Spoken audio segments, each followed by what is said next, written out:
नमस्कार दोस्तों। जैसा कि हमने पिछले वीडियो में बताया था कि अपने आगे वाले वीडियो में हम इस बात को लेकर के डिस्कस करेंगे, उस पॉइंट को लेकर डिस्कस करेंगे जो पहला पॉइंट है, जिसमें बच्चे ने सबसे ज़्यादा बताया कि वो उनके साथ होता है, वो है कंपैरिजन करने का। कंपैरिजन को आप शब्द से ही समझ गए होंगे कि तौलना, अच्छे का बहुत अच्छे से, या अच्छे का बुरे से, या बुरे का बहुत बुरे से, या अपोजिट। तो पढ़ाई में भी वही हो रहा है कि बच्चे हर तरह से तुल रहे हैं, हर जगह से कंपेयर किए जाते हैं हर तरफ से। और वो शुरुआत इनकी बचपन से ही, लगभग जब थोड़ा सा होश संभालते हैं, पढ़ाई करना शुरू करते हैं, तब से शुरू हो जाता है उनका कंपैरिजन करना।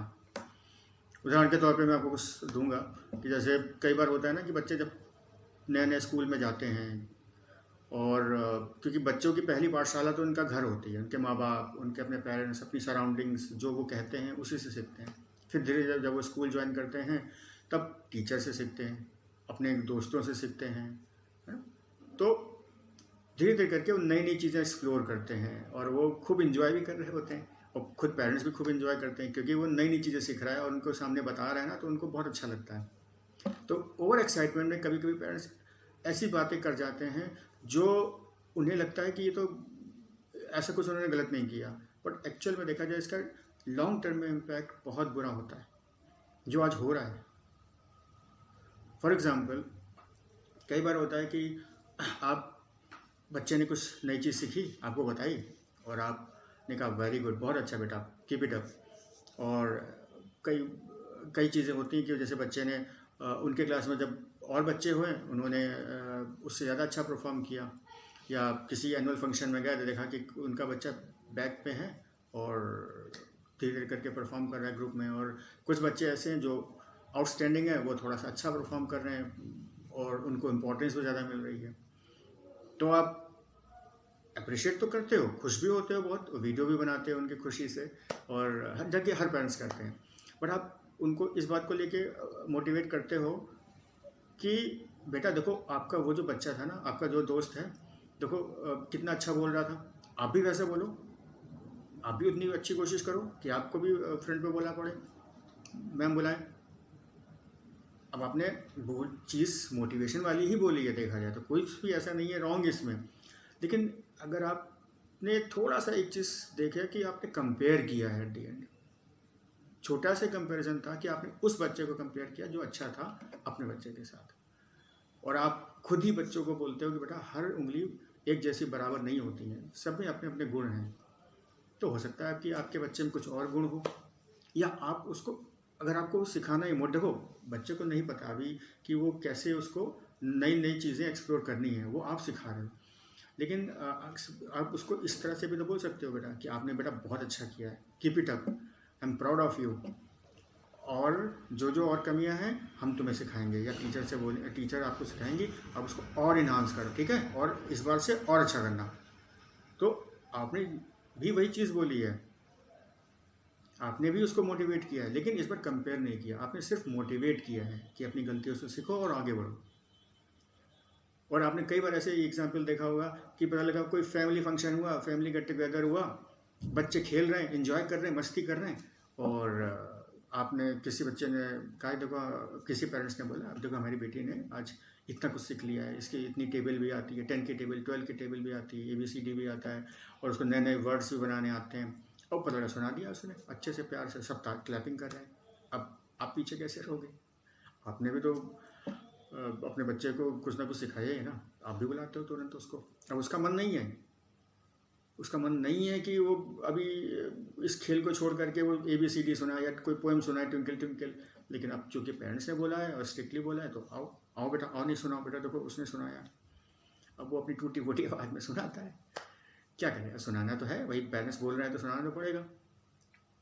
जबकि मन लगा है कि देखो वो बच्चा खेल रहा है, वो लोटी पोटी कर रहा है, मैं भी करूँगा, मेरा मन है, लेकिन ना, सुनाना पहले सुनाओ फिर जाओ। अब सुनाता है, उसमें कुछ लाइन भूल जाता है ऐसी जल्दीबाजी में, तो आपको तारीफ तो मिलती है, लेकिन मन में ये होता है पेरेंट्स के कि भूल कैसे गया।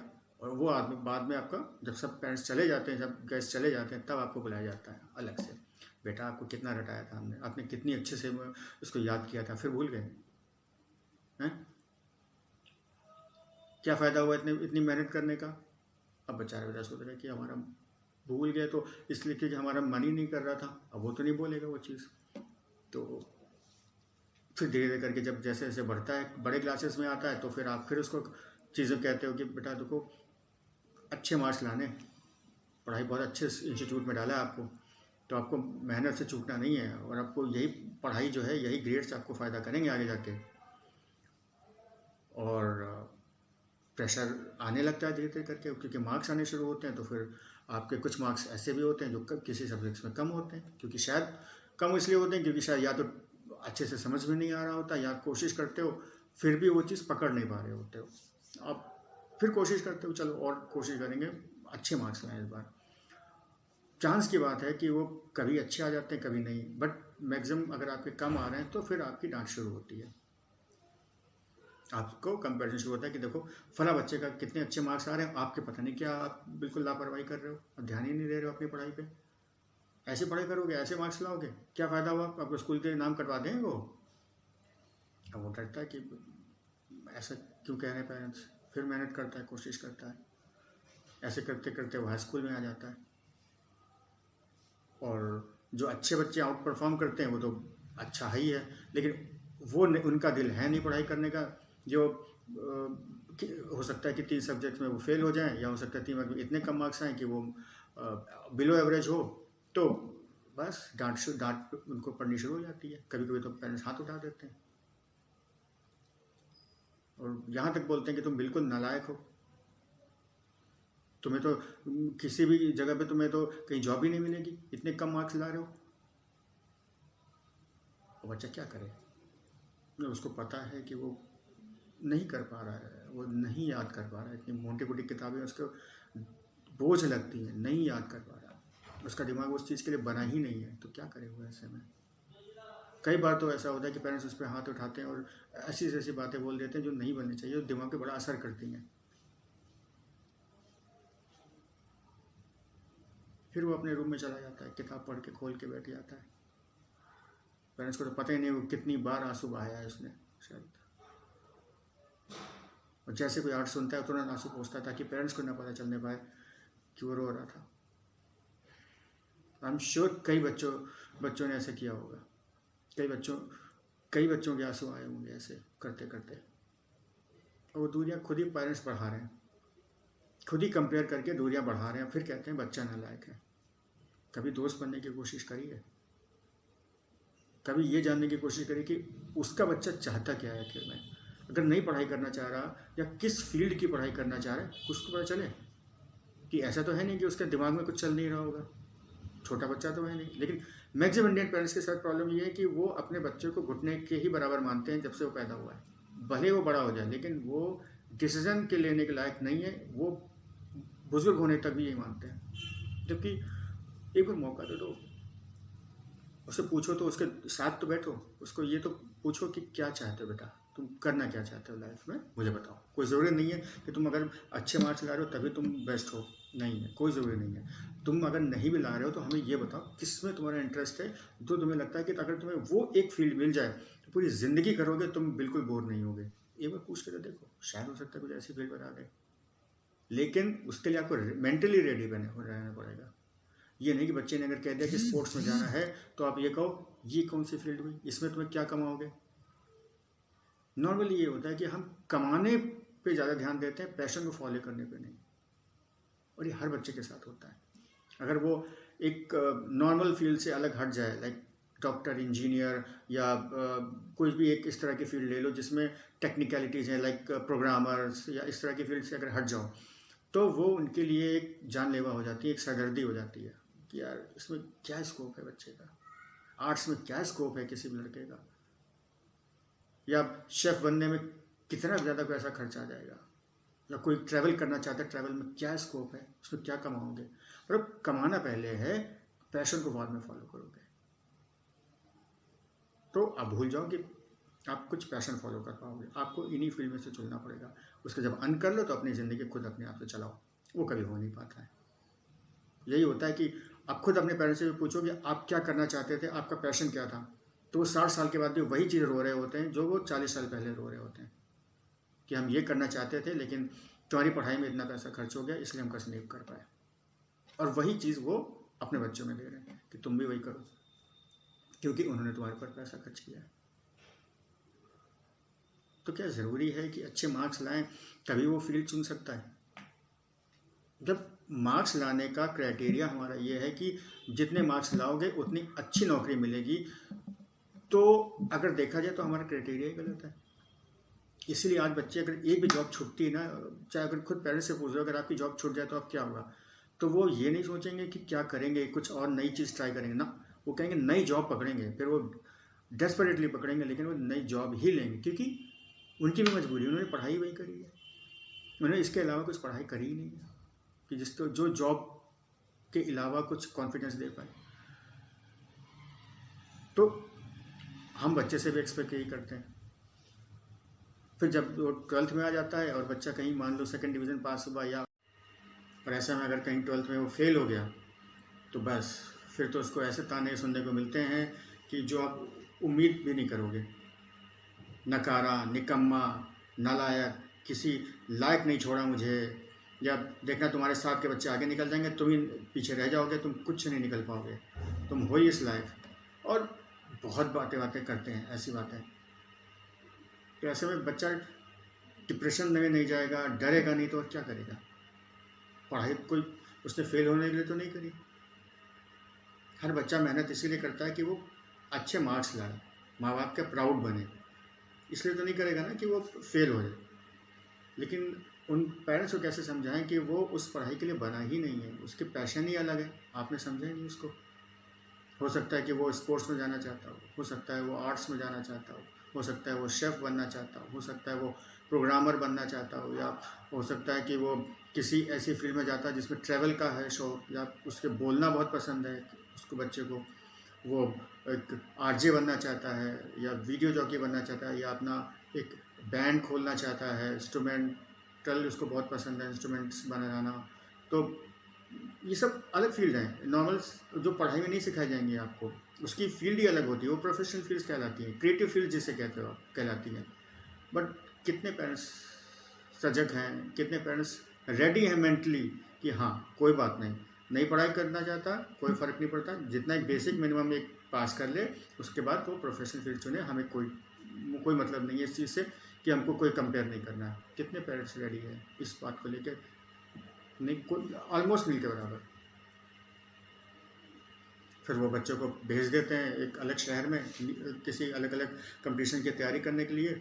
जब थोड़ा बहुत जैसे जैसे मार्क्स लाता है और वो पता करते रहते हैं कि कौन सा इंस्टीट्यूट बेस्ट है जो शहर का जहाँ पर उसको भेजें।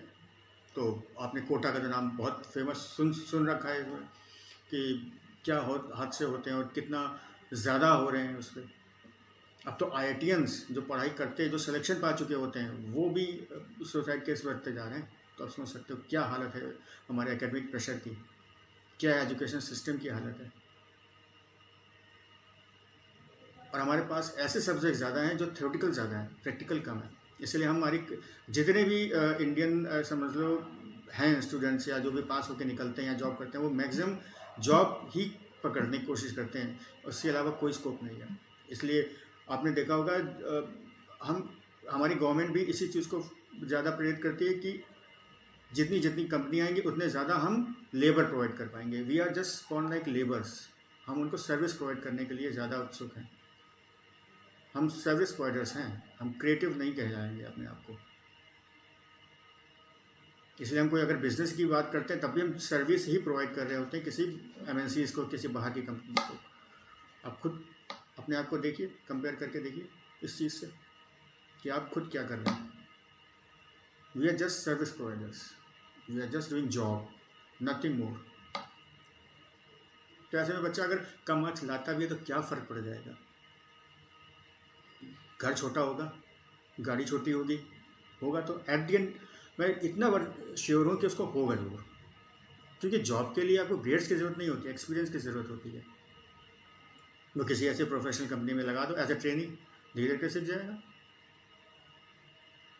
तो इसके लिए इतनी ग्रेड्स की मारामारी क्यों, इतना उसके ऊपर इतना हावी क्यों हो जाते हो आप लोग कि वो इतनी बुरी हालत तक पहुंच जाए कि वो ये डिसीजन ले। जो बच्चे कितनी बुरी तरह कंपेयर किया जाए, कितना जगह से तुल रहा है वो। कभी आपके नज़र में तुलता है, कभी अपने पेरेंट्स की नज़र में तुल रहा है, कभी वो अपने दोस्तों की नज़र में तुल रहा है, कभी वो अपने आसपास जो सराउंडिंग्स हैं, रिलेटिव्स हैं, उनकी नज़र में तुल रहा है। खुद वो अपने आप को अपने आप से कंपेयर करता है कि कर क्या रहा है वो। क्या करे फिर बेचारा वो, उसको लगता है कि ज़िंदगी देना ही आसान है, दे देता है वो। और ऐसे में जब आप माँ बाप को पता चलता है तो कहते मुझे नहीं पता था कि वो इतनी प्रॉब्लम से गुजर रहा है। तो कैसे बताए वो आपको? कब बैठोगे आप उसके सामने, उसके साथ कब बैठोगे दोस्त बन के? कब उसको लाड से बोलोगे बेटा कोई बात नहीं अगर आप अच्छे मार्क्स नहीं लाए? आपके पास तो टाइम ही नहीं है। आप तो सिर्फ पैसे खर्च करने पे ज़्यादा जोर है कि फ़लाँ इंस्टीट्यूट में ज़्यादा पैसा आ रहा है और वो फ़लाँ इंस्टीट्यूट में ज़्यादा अच्छे से पढ़ाई हो रही है, क्योंकि सब बच्चे देखो वहाँ पर टॉपर्स निकल रहे हैं या सिलेक्शन हो जा रहा है, तुम भी वहीं पढ़ाई करो। कभी पूछा है कि पढ़ने का दिल है भी? कभी पूछा है कि किसी और सब्जेक्ट में तो नहीं दिल है तुम्हारा? ना, कभी नहीं। सिर्फ इस बात पर जोर रहता है कि कौन सा इंस्टीट्यूट बेस्ट है, जो पढ़ाई में जिसके बच्चे ज़्यादा अच्छे निकल रहे हैं, अभी वहीं पर डालोगे। फिर आप उसको गिनाओगे, एहसान जताओगे कि देखो तुम्हारे ऊपर हमने 2 लाख खर्च कर दिए, 2.5 लाख खर्च कर दिए उस इंस्टीट्यूट में, तुम्हें भी अच्छे मार्क्स लाने। प्रेशर पहले से डाला हुआ है। पढ़ाई से ज़्यादा आपने तो अपने उन चीज़ को पैसा ज़्यादा डाला हुआ है कि आपने कितना खर्च कर रहे हो बच्चे के ऊपर, तो फिर रिटर्न भी तो चाहिए। मत करिए ऐसा। ठीक है, अभी तो सिचुएशन फिर भी संभल सकती है, लेकिन कुछ टाइम के बाद ये ना वो भी हाथ से निकल जाएगी। हर बच्चे को उठा के पूछ लो ना, अगर आप तो यही कहेगा कि माँ बाप समझने की कोशिश ही नहीं करते उसको। वो अलग दुनिया में चल रहे हैं, हम अलग दुनिया में चल रहे हैं। कभी वो बात ही नहीं करते हैं हमारी, वो सिर्फ पैसा की बात करते हैं कि तुम कितना कमाओगे, अगर तुम इतने कम मार्क्स लाओगे तो कैसे कमाओगे। पैशन को फॉलो करने में थोड़ा वक्त लगता है।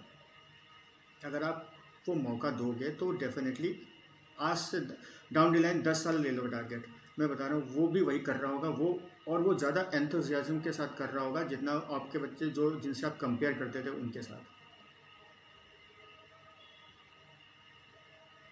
और वो ज़्यादा सुकून से जुड़ रहा होगा और आपको भी उतना रिस्पेक्ट दे रहा होगा और आपसे मिलने भी 10 बार आएगा। वही जो बच्चे जिनसे आप कंपेयर कर रहे थे, पास आउट जो अच्छे अच्छे टॉपर्स थे या जो बड़े अच्छे मार्क्स ला रहे थे, उनसे कभी आप उनके देखोगे वो कहेंगे बहुत प्रेशर है, बहुत ये बहुत प्रॉब्लम्स, 10 प्रॉब्लम्स गिनाएंगे। लेकिन जो पैशन को फॉलो करेगा ना, प्रॉब्लम्स नहीं गिनाएगा, क्योंकि उसने तो उसकी फील्ड ही यही थी, उसको तो पता था ये प्रॉब्लम फेस करना है, ये करना है, तो डरना क्या इस बात का। और वो उसको खुशी खुशी एंजॉय कर रहा होगा। तो अब ये मरने का वक्त नहीं है दोस्त। मैं बच्चों से भी कहूँगा आज अब ये मरने का वक्त नहीं है। अपनी ज़िंदगी को इतना सस्ता मत बनाओ, बहुत कीमती ज़िंदगी है। अब ये लड़ाई करने का वक्त है। पेरेंट्स सारे देखो क्या बोलेंगे, नकारा निकल गया, वो तो अभी भी बोलते हैं, कुछ नई चीज़ तो नहीं बोल रहे ना। बट अगर आपने वो ज़िद करके वो चीज़ कर दी जो आप करना चाहते थे, तो कल को यही पेरेंट्स आप पे प्राउड फील करेंगे। बट हाँ, अगर आपने कोई चीज़ डिसाइड करी है, वो पैशन फॉलो करने का डिसाइड किया है, तो इफ़ एंड बट नहीं होना चाहिए, आपको करना है। फिर भले वो 10 दिन लग जाए, 40 दिन लग जाए, 10 साल लग जाए, आप करके दिखाओगे। ये अगर ठाने बैठे हो तो डेफिनेटली कन्विंस करो पेरेंट्स को। आज बोलने का वक्त है, फिर नहीं मिलेगा। और मैं कुछ नहीं सुनना चाहता कि इतना डिमोरलाइज हो गया, इतना डिप्रेशन में चला गया कि मुझे सुसाइड करना पड़ा। मत करो, बहुत कीमती वक्त है, यही वक्त है आपका, क्योंकि कोई और मदद नहीं करने वाला। आपको अपनी मदद खुद करनी पड़ेगी, आपको अपने अंदर वो ज़िद पालनी पड़ेगी, तभी आप कर पाओगे। और अपने आप से लड़ाई जिस दिन जीत जाओगे ना, दुनिया आपके कदमों में होगी, क्योंकि मुझे पता है आप कुछ बड़ा करने के लिए पैदा हुए हो। और प्रॉब्लम्स भी तब भी आपके पास आ रही हैं क्योंकि लाइफ आपको जज कर रही है, हर तरह से ठोक बजा के देख रही है कि आप उस रिस्पॉन्सिबिलिटी को करने लायक हो भी कि नहीं, कि आप पता लगा डर गए। तो समझ लो ये आपकी एक तरह से लाइफ परीक्षा ले रही है। ग्रेड्स नहीं है इसमें मिलेंगे आपको, इसमें आपको आपकी या तो फील्ड मिल जाएगी या आप हार मान जाओगे। और हार तो मानना नहीं है आपको, क्योंकि आपकी फील्ड है, क्योंकि आपकी ज़िंदगी है, और अपनी ज़िंदगी को आप किसी के हाथ में नहीं दोगे। क्योंकि ये वक्त आपका है, क्योंकि आप कुछ बड़ा करने के लिए पैदा हुए हो और आप करके दिखाओगे। इस ठान के, इस शब्द के साथ आप है जो बिल्कुल उम्मीद करो कि अब ये लड़ाई लड़नी पड़ेगी, अब आपको मरना नहीं है। अब क्यों मरो इस ग्रेड्स के लिए जिसकी एंड ही आपकी नौकरी है। तो वो तो आप ऐसे भी कर सकते हो, तो आप कभी भी कर लोगे। मज़ा तो तब है जब आप अपने पैशन को फॉलो कर रहे हो और इन्जॉय भी कर रहे हो। क्या कहते हैं? अब उम्मीद करता हूँ कि आप लोग हारेंगे नहीं, और कुछ भी ऐसा लगता है आपको, कभी ऐसी कुछ प्रॉब्लम फेस करें तो प्लीज़ मुझे कमेंट में बताइए, और डेफिनेटली इस पर हम सजेशंस लेंगे, सभी लोगों से लेंगे, तो सोल्यूशन निकलेगा इसका, और ज़रूर निकलेगा। I am very sure, I am very positive. तो इसी के साथ नेक्स्ट टॉपिक में जो सबसे ज़्यादा हमारे स्टूडेंट्स ने बताया वो है बार्गेनिंग करना। तो हम नेक्स्ट वीडियो में इस टॉपिक पे डिस्कस करेंगे। और बच्चों, आपको हारना नहीं है, ये आप याद रखिएगा, क्योंकि आप पैदा ही जीतने के लिए हुए हो, और आप तो हमारी यंगर जनरेशन हो जिसके ऊपर पूरा भारत टिका हुआ है, और आप इतनी जल्दी कैसे हार मान सकते हो, है कि नहीं? तो हम नेक्स्ट वीडियो में डिस्कस करते हैं। धन्यवाद।